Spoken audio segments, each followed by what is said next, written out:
सन 1905 ते 1917 या 12 वर्षाच्या साधकावस्थेत मनसोक्त देश पर्यटन, प्रत्यक्ष जनसंपर्कातनी संघर्षाने षड्रिपूंचे दमन, एकतारीचे कीर्तन आणि जागोजाग कट्टर निरीच्छतेने चालवलेली मानवसेवानी पशुसेवा या गोष्टींच्या साधनाबरोबरच लोकस्थितीचे सूक्ष्म निरीक्षण हा डेबूजीच्या चरित्र्यातील महत्वाचा गाभा आहे. आजवरच्या साधुसंतांचा लोकसंग्रह आणि डेबूजीचा लोकसंग्रह यात जमीन आसमानाचा भेद आहे. हा भेद नीट लक्षात येण्यासाठी या लोकहितवादी कर्मयोगी संतांनी बृहन महाराष्ट्रात सिद्ध केलेल्या लोकजागृतीची आणि लोकोपयोगी मोठमोठ्या संस्थांच्या महात्म्याची पार्श्वभूमी त्याशिवाय नीटशी नजरेत भरणार नाही. महाराष्ट्राची संत परंपरा प्राचीन आणि असंख्य आहे. त्यांचा लोकसंग्रहही अफाट आणि विशाल आहे आणि त्यातून उद्भवलेले पंथ संप्रदाय यांचीही संख्या अगणित आहे. बहुतेक सगळ्या संत संप्रदायाचा अट्टहास पारलौकिक सौख्य आणि मोक्ष यावर खेळलेला आहे. पृथ्वीवरील प्राप्त जिन्याची, संसाराची आणि व्यवहाराची प्रत्येक संताने कडकडीत शब्दात निर्भत्सना करून आपल्या शिष्यादी अनुयायांना परलोकाच्या अमृत समान काल्पनिक जीवनासाठी सर्वस्वाला झिजवण्यास उपदेश केलेला आहे. संत परंपरेच्या या महात्म्यामुळे महाराष्ट्रात बुवाबाजीचे भरमसाठ पीक सारखे पिकत आलेले आहे आणि लक्षावधी स्त्री पुरुष जागोजागच्या मठस्थ पीठस्थ बुवा महाराजांच्या भजनी लागून वाजवी व्यवहाराच्या आणि विहित कर्तव्याच्या क्षेत्रात भ्याड पराड मुखनी दुबळे होऊन बसले आहेत. जरा कुठे एखादा विचित्र किंवा विक्षिप्त माणूस पारलौकिक मोक्ष साधनाची स्पष्ट व अस्पष्ट बडबड करताना दिसला, लोक व्यवहारापेक्षा भलतेच वेडेचारे करताना आढळला का हा हा म्हणता लोक त्याला बुवा आणि महाराज बनवतात, त्याला मठ बांधून देतात, देवासारखी त्याची पूजा अर्चा भजने आरत्या करतात. बुवाच्या लोकोत्तर लोक विलक्षण चमत्काराच्या गप्पा स्वानुभवाच्या साक्षी पुराव्याने चोहीकडे फैलावतात. मोठमोठे पैसेवाले निपुत्री पदवीधर शिकलेले संसारात पिकलेले आणि बेकर्तबगार म्हणून दैववादाला विकलेले उल्लू या बुवाच्या साधूपणाचा आणि अवतारीपणाचा एकच डांगोरा पिटतात. त्यांच्या लोकविलक्षण भलभलत्या कुकर्मावरनी बदकर्मावरही गूढ अध्यात्माची जरदारी शालजोडी पांघरतात. जिवंतपणी यात्रांचा थाट आणि मेल्यावर समाधीची देवस्थाने निर्माण होतात. या बुवा महाराजांचा एक ठराविक संप्रदाय चालू होतो. शिष्य समुदाय आजूबाजूला तयार झालेलाच असतो. मग पट्ट शिष्य म्हणून गादीवर कोण बसणार या भानगडीचे तंटे लागतात, कारस्थाने लागतात, मारामाऱ्या होतात. मठात जमलेले द्रव्य निधीचे, मठ समाधी, शेतवाड्या, इमारतीच्या हक्काचे वाद आणि तंटे, कोर्ट कचऱ्या, पायऱ्या खटवू लागतात. काही वकील शिष्य या बाजूला, काही वकील शिष्य त्या बाजूला असा देखावा उभा राहतो. म्हणजे बुवाचे खरे खोटे अध्यात्म बुवा बरोबर समाधीत जाते आणि मठ समाधीच्या संसाराचे त्रांगडे लागते शिष्य प्रशिष्यांच्या मागे. या सगळ्या उपद्व्यापातनी मोक्ष साधनाच्या हलकल्लोळात देशाची अवस्था काय आहे? मागासलेल्या श्रमजीवी जनतेच्या जिन्याची स्थिती काय आहे? किती लोक एक वेळा जेमतेम खातात आणि किती उपासमारीने मरत आहेत? भिकारी लोकांची, लंगड्या पांगड्या वेळ्या लोकांची संख्या का वाढत आहे? त्यांच्या जगण्या मरण्याची कोणी विचारपूस करतात का नाही? वर्षभर शेतात राबूनही शेतकरी भिकेला का लागतात? शेकडो जमातीची दिनचर्या घाणेरड्या रूढीने कशी पाशवी अवस्थेला पोहोचली आहे? व्यसनात तिरेकानी कुटुंबेच्या कुटुंबे उकिरड्यावर कशी झुगारली जात आहेत? सावकाराच्या आणि सत्ताधाऱ्यांचा जुलूम गावोगावी कसा होत आहे? इत्यादी प्रश्नांची मठ पीठ पूजक अध्यात्मवादी गबरूंना चिंता परवा दिक्कम लव मात्र नसते. तू तो राम सुमर जग लढवा दे हा एकच त्यांचा खाक्या.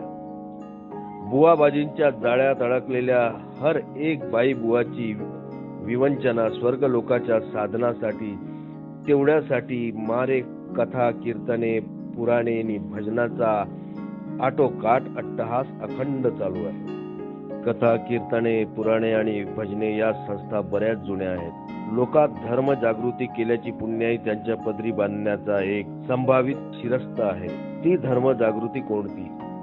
कथा, कीर्तन, भजन, पुराण वाटेल ते ऐका. त्यात प्रवचनाचा मुख्य ओढा गूढ अशा अध्यात्माचा काठ्याकुटाकडे ते अध्यात्म खुद्द कथाकाराला आणि पुराणकारालाही उमजलेले नसायचे. फक्त पोथीतल्या जडबंबाळ शब्दांची ते नुसती पोपटपंची करतात. आत्मा, परमात्मा, योग, सिद्धी, समाधी, गुरुपदेश, संदेश, विदेही, मोक्ष इत्यादी शब्दांची भरमसाठ पेरणी केली का चढला कथा पुराणाचा रंग. सारे श्रोते मोक्षानंदात डुलत राहायचे. कथा पुराण संपून उठले का झाडलेल्या उपरण्याच्या फटकाऱ्यातच ते सारे ब्रह्मज्ञान झटकून जायचे. कोरडा पाषाण श्रोता घरी आल्यावर विचारले का काय आज कथा कशी काय झाली, तर उत्तर काय, वा वा, बुवा मोठे विद्वान, बहुश्रुत अधिकारी, संगीताची साथ, पण छानदार, खूप रंग भरला. कथा पुराणांनी गेल्या 200-300 वर्षात खरोखरच काही धर्मजागृती केली असती तर हिंदू जनतेला आजची हीन दीन लीन क्षीण अवस्था आलीच नसती. भजनांनी मागासलेल्या समाजात धर्मजागृती केली म्हणावी तर तेथेही हाच परिणाम दिसून येतो.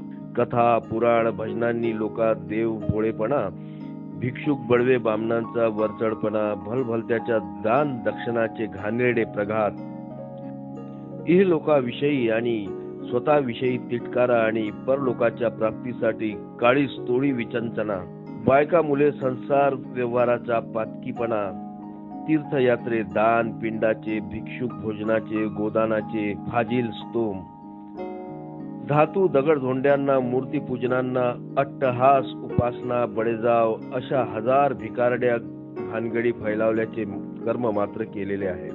तीनही लोकी श्रेष्ठ असलेल्या ब्राह्मण कथा पुराणकारांनी असले भलभलते प्रचार कथा पुराणातून फैलावल्यावर अडाणी लोकांनी जाखाई, मरियाई, म्हसाबा, बहिरोबा, खंडोबा वगैरे शेकडो गावठी दैवताची पैदास करून त्यांनाही कोंबड्या बकऱ्यांचे बळी देऊन संतुष्ट करण्याचा कारखाना खेडोपाडी धूमधडाक्याने चालवला तर त्यात नवल काय. नाक्या नाक्यावरील ओसाळ जागेत एक एक गावदेव ठाण मांडून बसला आणि अवस पौर्णिमेला कोंबडी बकरी दारूचा नैवेद्य हपकू लागला. माणसाच्या अंगातही तो घुमू लागला. असल्या घुम्यांचा एक पंथच निर्माण झाला. घरात तापसराई येवो अथवा गावात पटकीचा आजार फैलावो, औषधोपचाराऐवजी सगळ्या गावकऱ्यांची भिस्त देव खेळव्या घुम्या भक्तावर. भट भिक्षुकाप्रमाणे घुम्या भागत सांगेल ती पूर्व दिशा. त्याचा हुकूम व्हायची थातड का गावदेवनी गावदेवी पुढे धडाधड झाल्याच चालू कोंबड्या बकऱ्यांच्या कंदुऱ्या आणि दारूंचे पाट. पावसाचे अवर्षण पडले, खेळवा देव. गावकी तंटे पडले, लावा देवाला कळी आणि घ्या त्याचा निकाल. घरात मूल जन्माला आले, एखाद्याचे लग्न निघाले किंवा कोणी मेला तरी दगड धोंड्या गाव देवाला कोंबडे बकरीने दारू दिलीच पाहिजे. सारा गाव मग झिंकून तर. आणि हे सारे कशासाठी, तर देव धर्माच्या सांगतेसाठी. दसऱ्याला रेड्याचे बलिदान हवेच, नाहीतर रोगराईच्या तळाख्यात गावाची मसनवटी व्हायची. शिवाय त्या रेड्याच्या बलिदानात गाव महाराचा आणि गाव पाटलाचा मोठा मान असायचा. पटकीचा रोग आला आणि सगळीकडे दुष्काळ असला तरी भीक मागून खंडीवरी तांदळाचा भाताचे गाडे भरायचे, त्यावर गुलाल शेंदूर ढळायचा. जागोजाग कोंबडी बकरी कापीत कापीत रक्ताचे सडे पाडीत मरियाईच्या गाड्याची मिरवणूक गावाबाहेरच्या वेशीवर नेऊन सोडायची. याचा अर्थ एका गावची इडापिडा दुसऱ्या गावच्या वेशीवर नेऊन टाकायची असा असल्यामुळे त्या गावचे लोक लाठ्या काठ्या बळगे भाले बरछ्या घेऊन मरियाईच्या गाड्याला विरोध करायला असतण्या सरसावून उभे असतात. आमच्या गावच्या वेशीवर गाळा आणू नका, दुसरीकडे न्या, आणला तर याद राखा डोकी फुटतील, या धमक्यांच्या हाका आरोड्या चालू होतात. गाळा कोणीकडेही नेला तरी कोणत्या ना कोणत्या गावाची बेस असणारच तिथे. हर एक वेशीवर गाव गुंड तयार असतातच. मग काय, कचाकचीची मारामारी होते आणि प्रकरणे जातात फौजदारी कचेरीत. तालुक्याच्या वकिलांची पोळी पिकते. जखमी लोकांनी दवाखाने फुलतात. कधी कधी मारामारी टाळण्यासाठी मरियाईचा शेंदूर गुलालांनी माखलेल्या खंडीभर भाताचा गाळा तेथेच वेशीवर टाकून बैलासकट गावकरी माघारी पळतात. कुत्री कावळी सुद्धा तो भात खात नाही, कुजून जातो तसाच उकिरड्यावर. देवधर्माच्या नावावर शहरातनी खेड्यात शेकडो वर्षे चालू असल्या प्रकाराची यादी फार मोठी लांब आहे. कथा पुराणकार शहरी शहाण्यांना मोक्षांच्या नादी लावून लुटीत असतात आणि खेड्यापाड्यातल्या अडाणी म्हणूनच मूर्ख रयतेला गावजोशी, कुलकर्णी, तलाठी, पाटीलांनी, देवभगत शेकडो फंदात नादाला लावून हवे तसे पिळीत छळीत असतात. काही फिरते भजनी संत खेड्यापाड्यात गेले आणि त्यांच्या कीर्तन भजनाचा धुमाकूळ चालू झाला का त्यांच्याही शिकवणीत संसार आसार आहे. माणसाचे जीवन पाण्याचा बुडबुडा आहे, कधी फटकन फुटेल याचा नेम नाही. बायका पोरे, धन दौलत, घरदार, शेतीवाडी सगळे इथेच राहणार, बरोबर काही येणार नाही. अखेर चला लंगोटी छोड ही अवस्था. तेव्हा या सगळ्यांचा त्याग करून पंढरीच्या वाऱ्या करा. तो पंढरीनाथ तुमचे तारण करील. रात्रंदिवस विठ्ठल नामाचे गर्जन करा. एकादशीचे कळकळीत उपवास करा. आषाढी कार्तिकी पंढरपूरची वारी करा. असल्या उपदेशाचा तडाखा चालू व्हायचा. हजारो खेडूत या बुवाच्या नादाला लागतात. घरधार धुवून त्यांच्या झोळ्या भरतात. रोजगार व्यवहाराकडे पाठ फिरवून बेकार भणंग होतात. तू तो राम सुमर, जग लढवा दे अशा बेफिक्रीने पंढरीचे वारकरी बनतात. तेथेही त्यांना लुटणारे आणि कुटून काढणारे बडवे आणि भजनी टाळकुटे तयार असतात. उपाशी तापाशी बेभान टाळकुटीत नाचणाऱ्या असल्या कंगाली वारकऱ्यांची आहा केवढी ही विठ्ठल भक्ती आणि केवढा हा नामाचा महिमा असे म्हणून वाह वाह करणारे लफंगे लोक आजूबाजूला उभे असतातच. त्यांच्या चिथावणीने त्या पोकळ डोक्या वारकऱ्यांना आणखी चेव येतो आणि मोक्षाचे सारे गाठोडे या कंगाल वारकरी जीवनातच आहे अशा समजुतीने तो भिकारड्या निष्क्रिय भीक मागे आयुष्याचा अभिमान बनतो. महाराष्ट्रातले लक्षावधी धट्टे कट्टे पुरुष आणि बाया या वारकरी फंदात सापडून स्वार्थाला आणि परमार्थाला सापाचट मुकलेले दृष्टीला पडतात. वारकरी पंथाने धर्म जगवला म्हणतात तो असा. संसारात व्यवहारात कायमच्या नालायक ठरलेल्या आणि देशाला जडभार झालेल्या लक्षावधी नादान बाया बुवांचा वेळपट समुदाय म्हणजे वारकरी पंथ अशी व्याख्या करावी. खेळूत मुळेच नाक्षर अडाणी म्हणून अविचारी, केवळ मेंढराची जात. दाढीवाल्या बोकडाच्या मागे मुंड्या घालून सगळे जाणारे, तो त्यांना चरायला नेतो कुरणात की मारायला नेतो सरणात याची चौकशी ती करीत नाही. असले अडाणी लोक देशाच्या सार्थकासाठी म्हणजे कशाच्या तेही त्यांना अवगत नसतेच.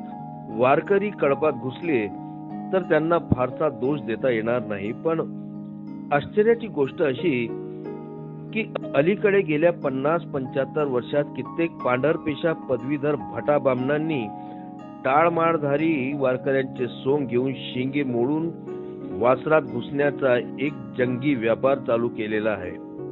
एडिटर की मास्तर की किंवा प्रोफेसरीच्या उद्योगापेक्षा हा विठ्ठले माझे आई भजनाचा आणि ज्ञानदेव तुकाराम संकीर्तनाचा धंदा या लोकांना चांगला किफायतशीर झालेला आहे. आधीच भटांची जात सुशिक्षित, कथा पुराणे प्रवचने सांगण्यात पिढ्यानपिढ्या जिबली सरसावलेली आणि सकवलेली. तशातच पाश्चिमात्य इंग्रजी ज्ञानाची भर, कोणत्याही अध्यात्माचा मुद्दा उलट सुलट झकास विधानाने रंगवून सांगण्याची सफाई. शहरी शहाण्यात मानकरी म्हणून खेळूतांनाही त्यांच्या पांडित्यांचा मोठा वचक, दरारा आणि आदर. असलेही लोक जेव्हा हरिनामाशिवाय मोक्ष नाही, संसार असार आहे, बायका पुरे वैरी आहेत, अंतकाळी आपले आपण देहाचे सार्थक करण्यासाठी या माया मोहातून बाजूला झालेच पाहिजे अशा उद्देशाचा तडाखा चालू करतात, तेव्हा अडाणी खेळूतांनाही ते हडसून खडसून पटते आणि ते त्यांच्या भजनी लागतात. गुरुदेव म्हणून त्यांच्या पाया पडतात, पायाचे तीर्थ घेतात. त्यांच्या मठासाठी घरे धारे धुतात, काय वाटेल ते करतात. भिक्षुकांचा धंदा बसला, ज्योतिषावरही पोट भरण्याची पंचायत पडू लागली.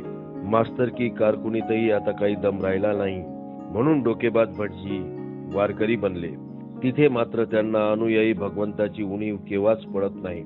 संसार आसार आहे, एक हरिनाम सत्य आहे, हे बळबळत असताना या वारकरी सोंगाच्या भटा बामणाचे संसार मात्र आपोआप सोन्या चांदीच्या मुलाम्याने चमकत असतात. विठ्ठल नामाचा केवढा बरा हा प्रताप.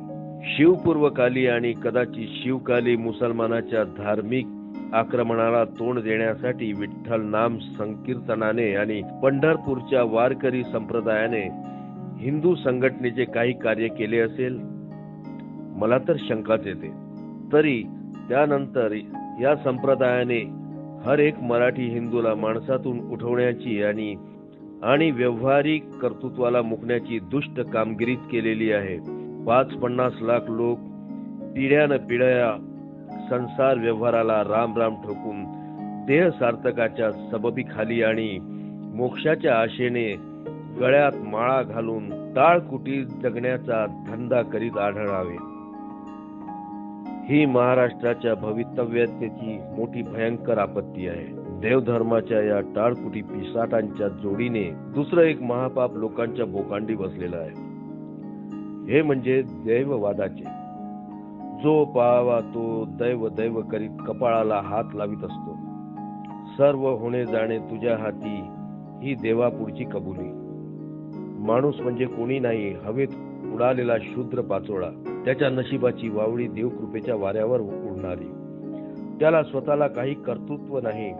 दैवाच्या अनुकूलतेशिवाय त्याच्या हातून काही घडणारे नाही.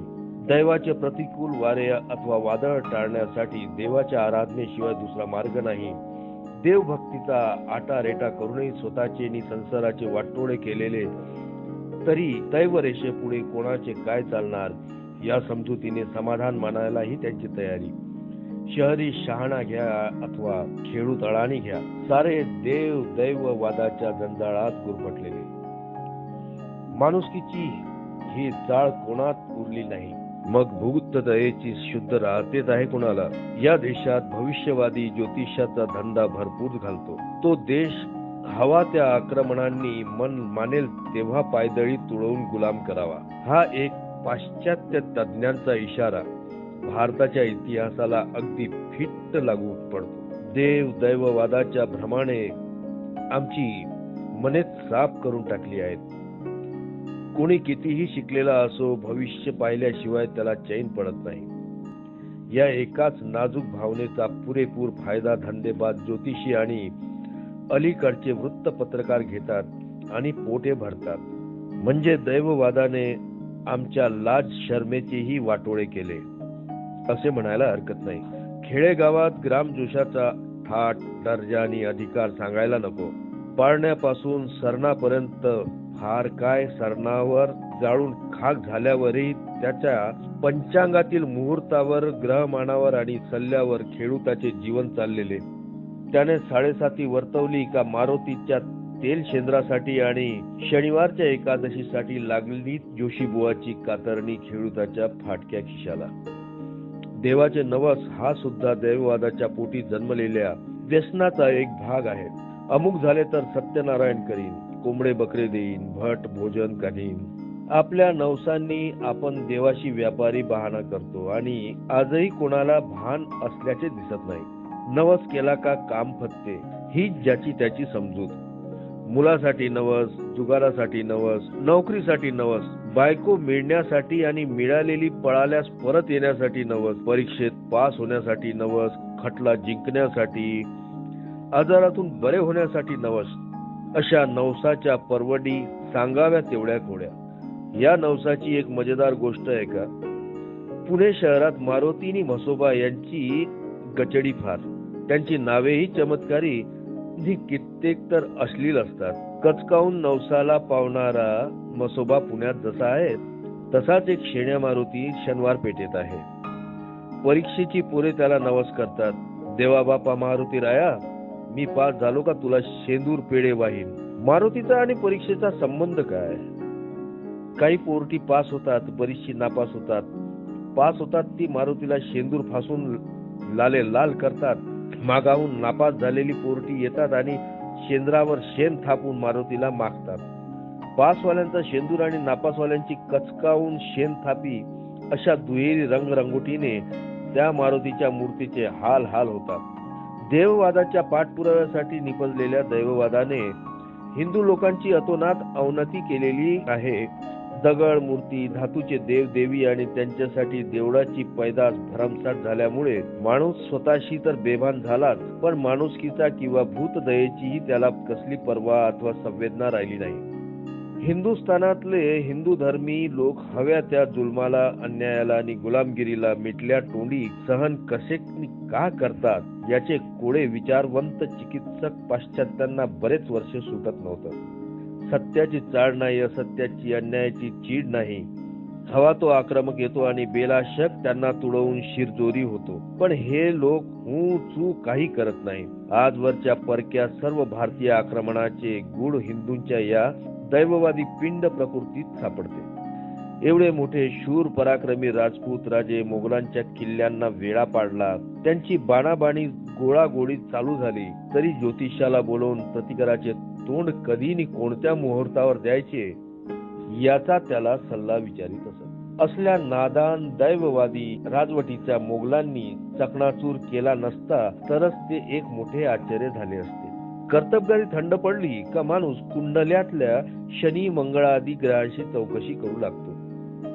या एकाच रोगाने महाराष्ट्र सध्या पुरात पछाडलेल्या असल्यामुळे हर एक क्षेत्रात त्याची पिछेहाट होत चालली आहे. निवडणुकीत यशस्वी होईल का याचे ग्रहमान पाहून उत्तरासाठी 10 रुपयाची मनी ऑर्डर पाठवा अशी एका पुण्याच्या ज्योतिषाची केशरीतली जाहिरात पाहिल्यावर हा दैवयोगाचा रोग किती भडकला आहे याची खात्री पटली.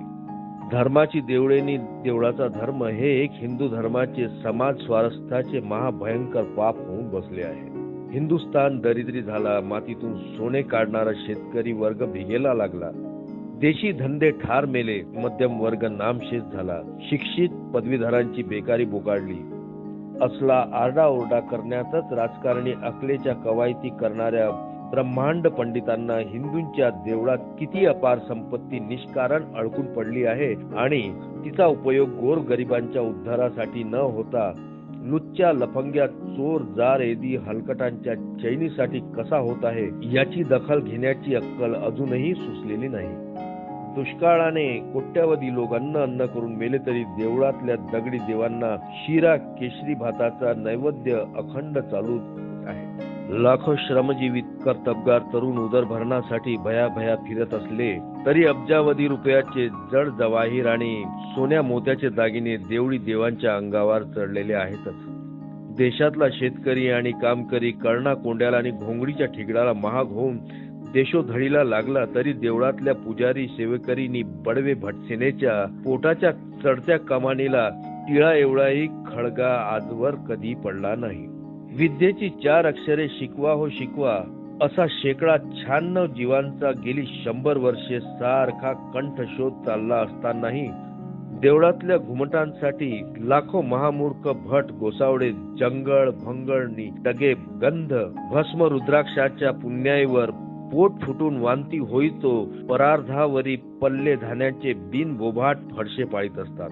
देवळाच्या छपरासाठी ब्रह्मचार्याचे वंश किती वाढतात, पती नसतानाही किती विधवा पुत्रवती होतात, किती गोसावडे सावकारी करतात, किती गुरु महाराजांचे मठ गोकुळ काल्याच्या चिखलात कटिबंध बुडतात आणि किती पळपुट्या छंगी भंगी टंग्याचे थर येथे खुशाल चेंडूप्रमाणे निर्घोष जीवन कंठीत असतात. याची स्वतःच्या किंवा पूर्वजांच्या स्मारकासाठी देवळे बांधणाऱ्यांनी आणि देवळे म्हणजे धर्मस्थाने समजून आंधळेपणांनी त्याची जोपासना करणाऱ्यांनी दखल घ्यायला नको काय? आज देवळाच्या निमित्ताने अब्जावधी रुपयाची संपत्ती हिंदुस्थानात निष्कारण अडकून पडलेली आहे आणि तिकडे आमच्या भारत राष्ट्राचा पाय आंतरराष्ट्रीय कर्जाच्या बिनबुडाच्या खळग्यात खोल जात आहे. या परिस्थितीचा एकही मुत्सद्याने किंवा संताने विचार केलेला दिसत नाही.